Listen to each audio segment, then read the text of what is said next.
5장 34절에서 42절까지의 말씀을 보도록 하겠습니다. 신약성경 사도행전 5장, 제가 가진 성경으로는 195페이지 정도에 있습니다.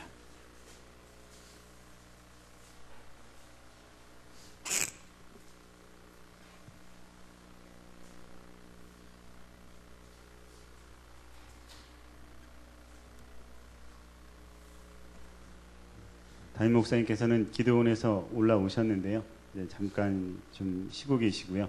우리가 기도로 더욱더 함께 중보해 주시길 부탁드리겠습니다. 자, 본문을 우리 한번 교독함으로써 말씀을 읽도록 하겠습니다. 34절부터 함께 읽겠습니다. 바리새인 가말리엘은 율법교사로 모든 백성에게 존경을 받는 자라. 공회 중에 일어나 명하여 사도들을 잠깐 밖에 나가게 하고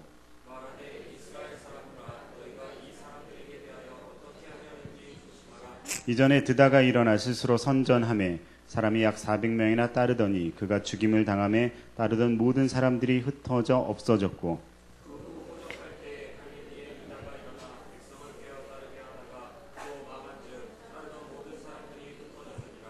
이제 내가 너희에게 말하노니 이 사람들을 상관하지 말고 버려두라. 이 사상과 이 소행이 사람으로부터 났으면 무너질 것이요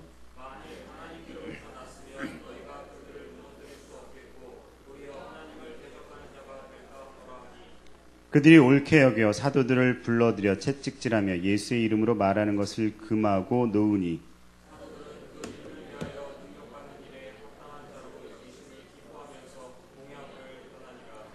같이 읽겠습니다. 그들이 날마다 성전에 있든지 집에 있든지 예수는 그리스도라 가르치기와 전도하기를 그치지 아니하니라.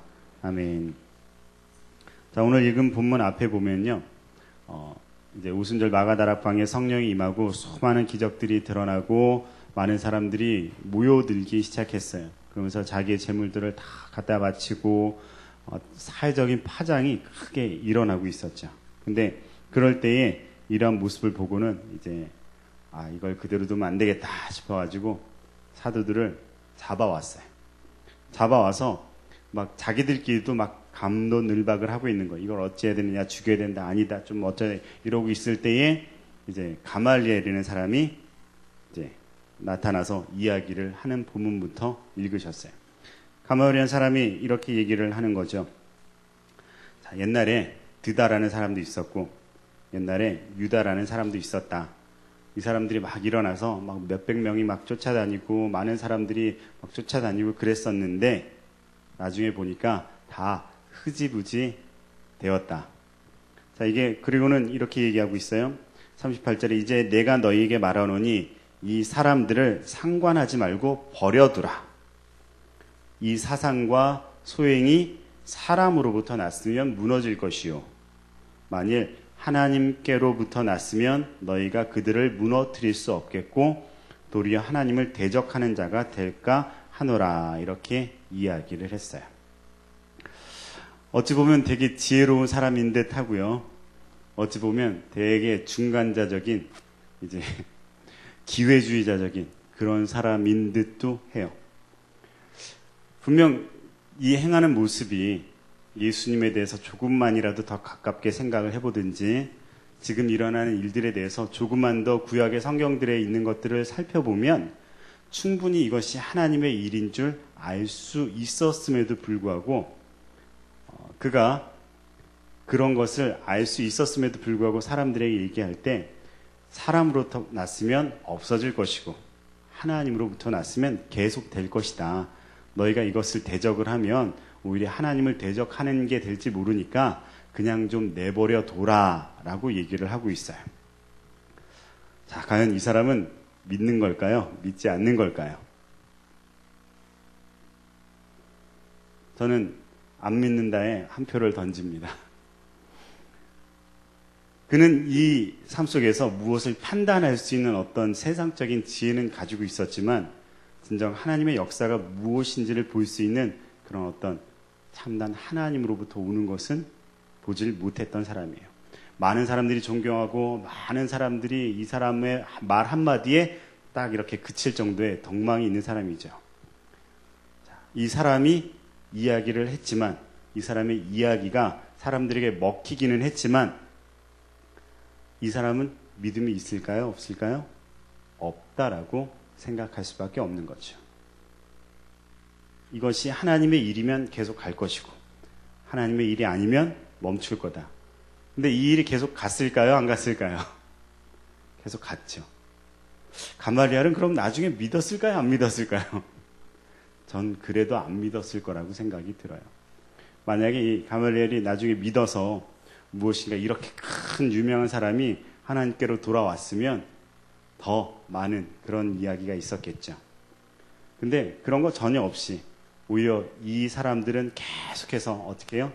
핍박하고 이 사도들이 막 다른 데 나와서 전도하고 이러는 일들도 계속 핍박하고, 사도 바울이 전도여행을 다니면서 유대교에 대한 어떤 그런 얘기들을 잘못된 것이고 오직 하나님 안에서는 이제 율법도 할례도 없이 오직 하나님의 은혜로 해야 된다 이런 얘기를 하고 있으니까 이 사람들은 사도 바울이 어떻게든 돌아오면 죽이려고 하는 그런 세력으로서 계속해서 남아 있었어요. 제가 봤을 땐 그런 일들이 계속 움직여졌어도 이 사람은 믿음이 없는 사람이 되었다라는 거죠. 그렇다면 자, 그럼 믿음이 있는 사람은 과연 어떤 사람일까요? 믿음이 있는 사람은 사도가요 많은 기적을 행했어요. 근데 권세 있는 사람에게 붙잡혀 갈 수밖에 없는 그런 현실을 가지고 있었죠. 세상 사람들에게 있어서는, 좀 낮은 사람들에게 있어서는, 뭔가 기적을 바라는 사람들에게 있어서는 기적을 베풀고 성령에 대한 역사를 보여주고 했지만 어떻게 해요? 세상에 권세 있는 사람들에게는 잡혀갈 수밖에 없는 그런 위치에 있었어요. 그리고 이 사람들이 놓으면서 뭐라고 얘기했냐면 다시는 예수 이름으로 가르치지 말아라 라고 얘기했죠. 그런 것들을 명령할 수 있을 정도로 권세가 있었던 사람들이라는 거죠. 얘는 제가 얘기하면 왜 이렇게 화흘리게 날까요? 그런 사람들이 바울이 아니라 사도 베드로, 요한 이런 사람들을 데리고 와서 때리기도 했어요. 막 풀어주면서 뭐라고요? 채찍질하며, 자, 여기 사도들을 불러들여서 채찍질하며 예수의 이름으로 말하는 것을 금하여 놓았다라고 이야기를 하고 있는 거죠. 하지만 이 사람들은 나가서 어떻게 했는지 여러분이 읽은 본문에 이렇게 얘기하고 있어요. 하지만 그들은 어떻게 했어요? 그 이름을 위하여 능욕받는 일을 합당한 자로 여기심을 기뻐하면서 나갔고요. 그들이 날마다 성전에 있든지 집에 있든지 예수는 그리스도라 가르치기와 전도하기를 그치지 아니하였다라고 이야기를 하고 있습니다. 자, 우리는 세상의 어떤 세태를 볼 수 있는 그런 삶의 인생을 살아왔습니다. 그렇죠? 어느 정도 저 위에 있는, 위에도 계시군요. 어린 아이들 말고 우리들은 어느 정도 삶을 바라보면서 그래, 세상이 이렇지, 세상은 이렇게 굴러가는 거야, 그런 어떤 어느 정도의 지혜를 가지고 있어요. 나이가 들면서. 조금 더 이렇게 오래 사신 분들은 사람 얼굴만 봐도 저 사람이 그래, 어느 정도 파악할 수 있는 그런 모습을 가지고 있기도 합니다. 그런 사람이 없나요? 고개를 끄덕인 사람이 몇 분밖에 안 계시네. 지하철에 이렇게 타고 다니다 보면 사람들 얼굴들 제가 좀 유심히 보는 스타일이거든요. 제 할 일만 하는 거 하면 좋은데, 근데 사람들은 각자 제 할 일만 하고 있어요. 근데 제 할 일만 하고 있지만 그 사람들의 모습을 이렇게 보다 보면 참 저 얼굴엔 왜 저렇게 인생의 고난과 슬픔과 어려움이 그렇게 담겨 있을까라는 그런 마음이 들어서 좀 치근한 사람이 있는 반면에 정말 화나고 그런 사람들 볼 때도 있죠. 가끔 어쩌다. 근데 사람들 얼굴을 잘 보면요, 왠지 그 사람들의 인생이 어떻게 살아왔는지 이런 것들이 좀 참 느껴지는 것 같아요. 제가 뭐 점쟁이라 알 수 있는 게 아니라 그냥 느껴지는 거예요. 그 사람들의 삶이 어떤지, 지금 마음이 어떤지 저만 아는 게 아니고요. 여러분들도 알 수 있는 거예요. 그렇잖아요. 사람, 왜냐면 이게 얼굴이잖아요. 이게 이 얼꼴이라는 말에서 시작된 거예요. 얼굴은 얼꼴, 얼은 뭐냐면 마음이고요. 꼴은 형상. 얼굴이라는 것은 마음의 형상을 드러내는 것이다 라는 게 이 얼굴의 언어예요.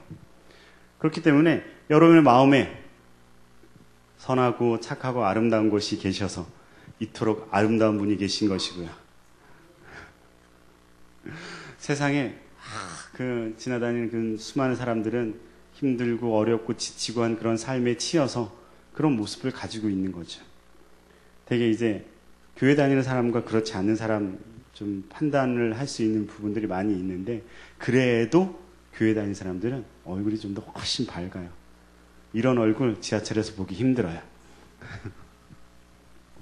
옆 사람 한번 보세요. 얼마나 이쁘고 아름다운지 봐주세요 좀. 얼마나 이쁘고 아름다운지. 그냥 가만히 있어도 환한 얼굴 보여주고 웃는 모습 보여주고, 이게 다 우리 안에 믿음이 있기 때문에, 우리 안에 예수님이 계시기 때문에, 우리 마음속에 그분이 계셔서 우리의 얼굴에 그대로 나타나기 때문에 그런 거거든요. 근데 세상이 그걸 참 찾기가 힘들어요.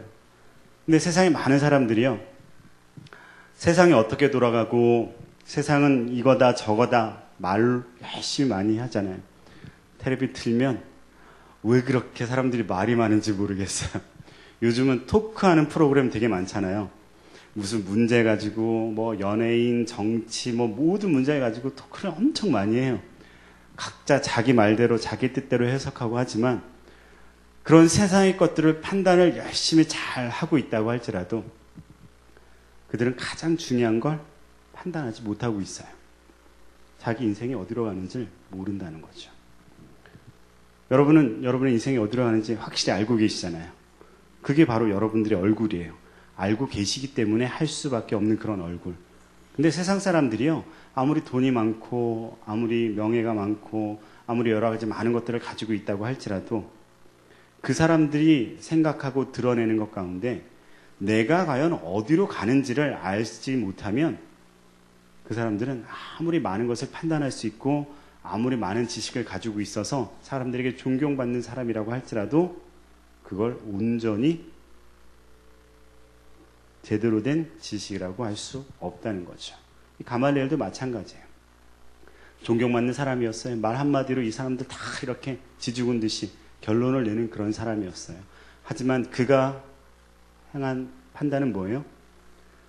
이건 하나님의 이름을 분명 볼 수 있는 그런 상황임에도 불구하고, 사람이면 뭐 없어질 것이고 하나님의 일이면 그냥 계속 될 거야.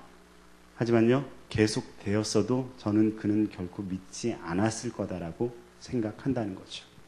판단하는 게 중요한 것이 아니라 내가 과연 그것을 믿느냐 안 믿느냐가 우리에게 있어서는 가장 중요한 거예요. 자, 우리가 세상에 수많은 교회들이 일어나기도 하고 사라지기도 해요. 세상에 수많은 교회들 중에 몇몇의 교회들은 계속해서 일어나고요. 수많은 교회들은 있다 사라지고 하는 그런 일들이 엄청 많이 일어나고 있어요. 서울 지역은 그래도 명맥을 이어가는 데가 좀 많이 있지만, 지방 같은 경우에는요, 정말 교회가 한 10개가 있었으면, 한 10년 전에 10개가 있었으면 지금은 한 2개, 3개밖에 안 남았어요. 그만큼 지방에도 큰 교회는 큰 교회만 살고 작은 교회는 완전히 아무것도 할 수 없는 그런 상황으로 바뀌어가고 있어요. 왜 그러는 걸까요? 그게 바로 그냥 세상의 어떤 판단 기준이 그렇기 때문에 그래요. 그 판단 기준은 뭘까요? 그냥 큰 교회 가고, 그냥 이렇게 신앙생활하기 편한 교회 가고, 환경이 좋은 교회 가고, 무엇인가 정말 어떤 세상 가운데서 주말을 이제 주일을 즐길 수 있는, 주일을 어떤 이렇게 나는 교회 다니는 사람이다 라고 얘기하는 것만 할 수 있는 그런 판단을 하는 거죠. 그런 교회들이 일하는 사람 엄청 많죠. 근데 뭐냐면 그런 교회에 일하는 사람들이 엄청 많은 반면에 그냥 왔다 갔다 하는 사람도 엄청나게 많다는 거예요. 그럼 그 사람들의 판단 기준은 뭐예요? 그냥 세상적으로 편하게 이게 그냥 세태니까 그냥 큰 교회 가고 편하게 신앙생활하고 그것으로 말미암아 그냥 나중에 나는 언젠가 구원을 얻을 수 있을 거다라는 생각을 가지고 사는 그런 모습을 가질 수밖에 없다는 거예요.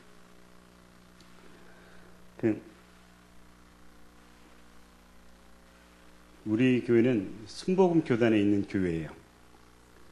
순복음 교단이 우리가 각 교단이라는 것은 뭘로 나뉘어지냐면 신학에 따라서 나뉘어지는 거예요. 근데 기독교 안에 있는 다 개신교 안에서는 이것이 잘못됐다, 잘됐다라고 판단하는 것이 아니라 우리는 이런 성경의 이런 부분을 좀 더 강조해서 믿습니다라는 것이고 다른 쪽은 성경을 이런 쪽으로 좀 더 강조해서 믿습니다라고 하는 거죠. 근데 우리나라 교회가요, 세계적으로 교단이 나눠지는 어떤 것 안에서 신학이 두 가지가 있는데 칼빈주의와 알미니안주의라는 게 있어요. 순복음 교단은 알미니안주의를 믿는 그런 교단이에요. 칼빈주의를 믿는 교단은 장로교 밖에 없어요.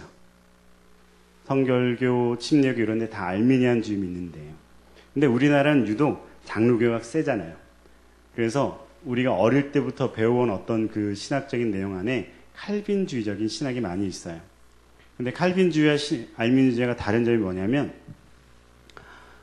한번 믿으면 끝까지 구원을 이룰 수 있다라는 것이고요. 알미니안주의는 뭐냐면요.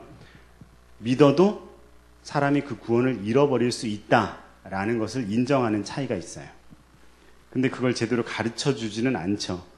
왜냐면 지금은 어떻게 돼 있냐면 이 신학이 서로 짬뽕이 돼 있어요. 장로교도 그렇게 짬뽕이 돼 있고요. 순복음 교단도 이게 짬뽕이 되어가고 있어요. 그래서 그걸 정확하게 설명하거나 가르쳐 주는 그런 일이 없어요. 근데 문제는 뭐냐면 그게 짬뽕이 되면서 장로교도 그전에는 성령이 별로 필요가 없었어요. 왜냐면 한 번 믿으면 끝까지 가는 거기 때문에 성령의 인도하심에 대해서 그렇게 필요했거든요. 근데 순복음은 그 이전에는 오직 성령의 능력으로 우리를 인도하실 수 있는 그런 것들을 강력하게 사모했었는데 지금은 그게 짬뽕이 돼서 별로 이렇게 예전만큼 성령을 간절히 사모하지 않아요. 왜냐면 그냥 믿으면 끝까지 간다라고 생각이 우리 안에 스며들고 있거든요. 하지만 확실한 차이가 뭐냐면 예전에 이 순복음 교단이 이 땅에서 이렇게 번성할 수 있었던 이유는 성령으로 말미암아 우리가 구원을 이루어야 된다라는 것을 가르쳤기 때문에 그랬어요. 여러분, 여러분의 구원을 이루어야 되는데 성령을 통해서 이루어야 돼요. 내 힘으로는 할 수 없어요. 하지만 하나님의 성령이 우리와 함께해서 우리가 하나님을 만나는 그날까지 성령으로 말미암아 이끌림을 받아야만 구원을 이룰 수 있는 거죠. 근데 우리가 그것을 잃어버리게 되면, 성령을 잃어버리게 되면 우린 너무나 연약한 존재잖아요. 금방 우리는 세상적인 것에 흔들리게 되고요. 금방 우리의 인생에 흔들리게 되고요. 금방 내 인생의 기준에 따라서 판단하기 시작해요. 그러다 보면 우리가 이 가말리엘 같은 사람이 되지 말라는 법이 어디 있어요. 이 사람 율법을 열심히 공부했던 사람이고요. 구약에 있는 것들을 전부 다 꿰고 있는 사람이에요. 하지만 이 사람이 무엇을 기준으로 삼았을까요? 우리가 가지고 있는 이 유대인, 바리새인이라는 이 율법자라는 이 틀, 이걸 깰 만한 집단인지 아닌지가 더 중요했던 거예요. 이 사람들이 우리보다 더 권세 있는 자들이 될 것인가, 그렇지 않을 것인가를 지켜보자라는 마음이 더 많았던 거죠. 판단의 기준이. 만약에 이 판단의 기준이 말은 이렇게 했지만 정말 하나님의 일인지 아닌지를 판단하는 그런 마음이 있었으면 더 열심히 파보고 성경을 비교해보고 예수님 말씀하시는 것들 다 이들 종합해 있거든요. 자기들이 다 일일이 염탐꾼 해가지고 예수님 가는 곳마다 다 사람들 보내서 무슨 얘기하는지 어떤 거 하는지 다 들어서 보고를 다 받았어요. 근데 그걸 하나님의 일로 판단하지 않고 오직 뭘로 판단했냐면 우리의 세력을 이길 세력이냐 그렇지 않느냐를 판단했다는 거죠. 많은 것을 알아도 자기의 기준을 가지기 시작하면서부터는 하나님과 멀어진 사람이 되어버리고 말았어요. 가말리엘 문화에 아주 유명한 사람이 있잖아요. 누구요? 바울이요. 그 이전에 사울이었죠. 어떻게 했어요? 가말리엘 문화에서 이 사람들은 죽여야 된다라고 생각하고 이제 사람들을 담에색으로 죽이러 가는 예루살렘에서 한 200km 된대요. 그 먼 곳을 옛날에 무슨 차가 있는 것도 아니고 그 정도로 열정을 가진 사울이 가말리엘 문화에 있었던 사람이에요. 결코 하나님과 가까이 할 수 없는 그런 기준을 이미 가지고 있는 사람이 되어버렸다는 거죠. 하지만 그와 반대로 오늘 이 제자들은 어떤 모습을 보여주고 있다고요? 세상 가운데 권세 있는 자가 우리를 힘들게 하고 세상에서 우리의 환경이나 어려움이 우리를 힘들게 하고 세상 가운데 내가 정말 인간적으로 고통받고 매맞고 채찍질을 받았다고 할지라도 이들은 무엇을 했다고 성경은 말하고 있나요? 그래도 기도하고 전도하고 하나님의 이름을 전파하는 일을 행했다라는 거죠. 자, 이 사도들이 언제 이렇게 변했나요? 우리 아이가 달라졌어요 라는 그런 프로그램 보면 애들이 잠깐만 터치를 해도 이렇게 엄마가 되게 몰라서 아이를 막 힘들어 하다가 전문가가 와가지고 이렇게 몇 분만 이렇게 고쳐주면 애가 바뀌는 걸 볼 수 있어요. 또 제가 또 즐겨보는 TV 동물농장이라는 거 있거든요. 그 주일날 하는 거랑 이제 아침에 못 보고 나중에 이렇게 그 다시 보기 이런 거 한두 번 하는데 거기도 개가 버릇이 엄청 없어요. 동물들이. 근데도 어떻게 해요? 전문가가 와가지고 이렇게 터치를 해주니까 막 바뀌는 걸 볼 수 있어요. 자기 기준으로 생활하던 그런 어떤 사람도, 자기 기준으로 생활하던 아이도, 자기 기준으로 생활하던 그런 동물들도요, 정말 전문가가 와가지고 막 잠깐만 터치를 해주니까 달라진 거예요. 이 사도들도 마찬가지였어요. 예수님이 계실 때는요, 이들이 어땠냐면요, 예수님이 내가 죽을 거다 라고 얘기했더니 예수님 왜 저러지? 자기들끼리 모여가지고 야 도대체 저게 무슨 말이야? 이거 어떡하지? 우리는 앞으로 어떡하지? 이렇게 얘기하던 사람들이었어요. 그리고 예수님이 몇 번이고 내가 죽을 거고 부활할 거란 얘기를 해도요, 부활이란 말 자체를 이해하려고 들지 않던 그런 사람들이었어요. 성령 받기 이전에 이들은요 어땠어요? 요한 말고는 예수님 십자가 지는데 따라간 사람이 아무도 없었어요. 신학적으로 요한은 되게 호기심 많은 사람이라고 이야기를 하고 있는데 이 사람조차도 과연 믿음으로 갔을까라고 의문하는 그런 신학자도 많이 있어요. 근데 이 제자들이 어떻게 됐어요? 전문가의 터치가 있었어요. 하나님이 우리에게 성령을 주셔서 그 사도들의 마음을 만져주셨다는 거죠. 도망갔던 사도들이요, 다 각자 자기 생업으로 돌아갔잖아요. 이제 자기 물고기 잡이를 하고 있는데 예수님이 와서 막 불렀어요. 근데 못 알아봤어요. 저게 누구지? 막 그랬어요.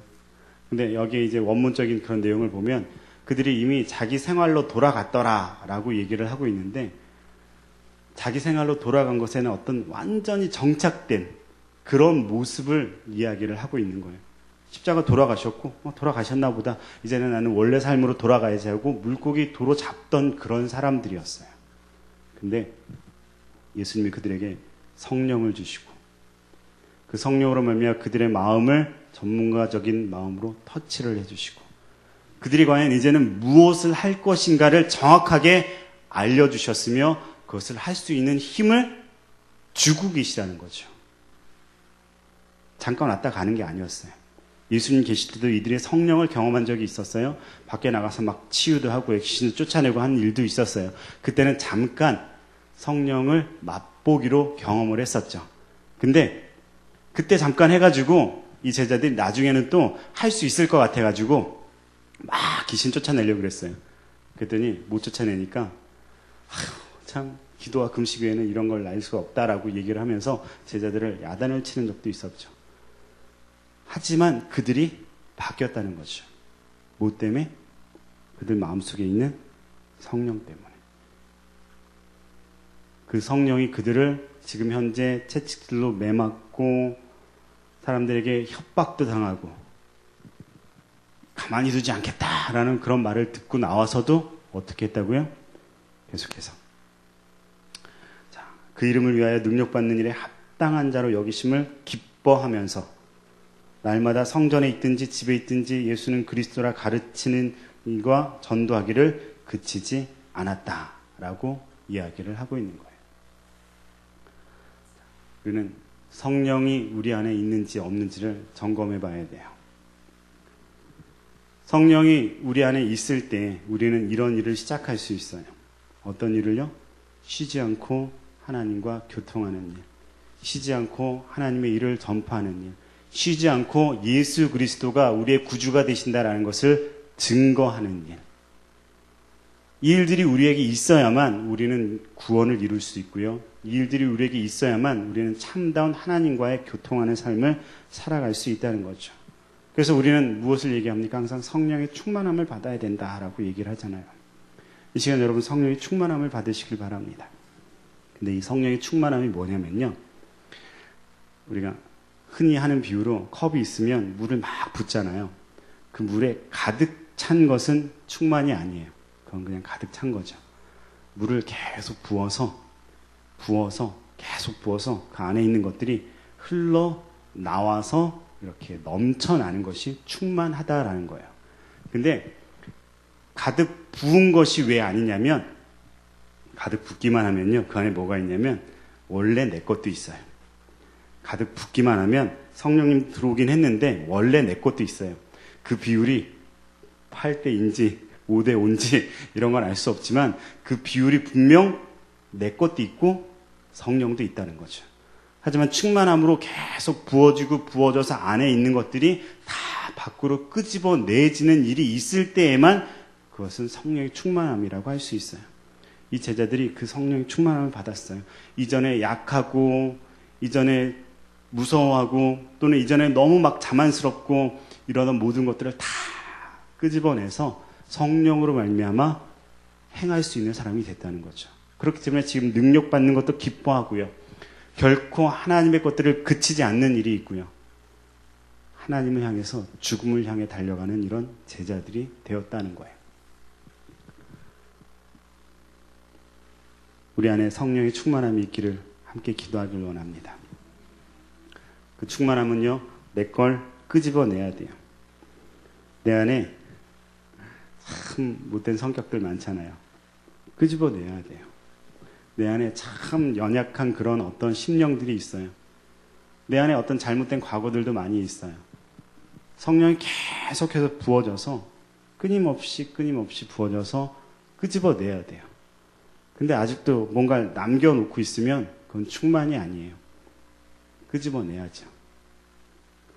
가끔씩 우리의 성격이다라고 생각하고 드러나는 건 마귀가 콕 하고 집어넣은 걸 수도 있어요. 어쨌든 안에 있는 걸 다 끄집어내야 돼요. 그래야만 우리가 오늘 이 사도들처럼 정말 이 가마리엘처럼 세상적인 판단 기준으로 판단하는 것이 아니라 이 사도들처럼 하나님의 기준으로 판단하고 행동하고 이야기하고 정말 하나님을 향해서 살 수 있는 삶을 살아갈 수 있게 된다는 거죠. 이 시간 한번 같이 기도할까요? 저는 우리가 오늘 이 시간에 먼저 내 안에 있는 것들을 다 이렇게 밀어낼 수 있도록 다른 것이 아니라 성령님 나에게 부어주십시오. 성령님 나에게 부어주십시오. 가득가득 부어주셔서 내 안에 있는 것들을 다 꺼낼 수 있도록 먼저 나에게 충만함으로 찾아와 주시옵소서라고 한번 같이 기도하길 원해요. 같이 한번 기도할까요? 다른 기도가 아니라 오직 주님 내 안에 있는 것들을 다 끄집어낼 수 있도록 성령의 충만함으로 내 안에 부어주시옵소서라고만 기도하길 원합니다. 성령님 하고 불러주시고요. 성령님 하고 환영하시고요. 성령님 하고 내 안에 들어오시길 환영하시고 모셔드리길 원해요. 그래서 성령님 내 안에 계십니다 라고 인정하시는 일이 일어나길 원해요. 그럴 때 우리는 성령의 충만함을 받을 수 있어요.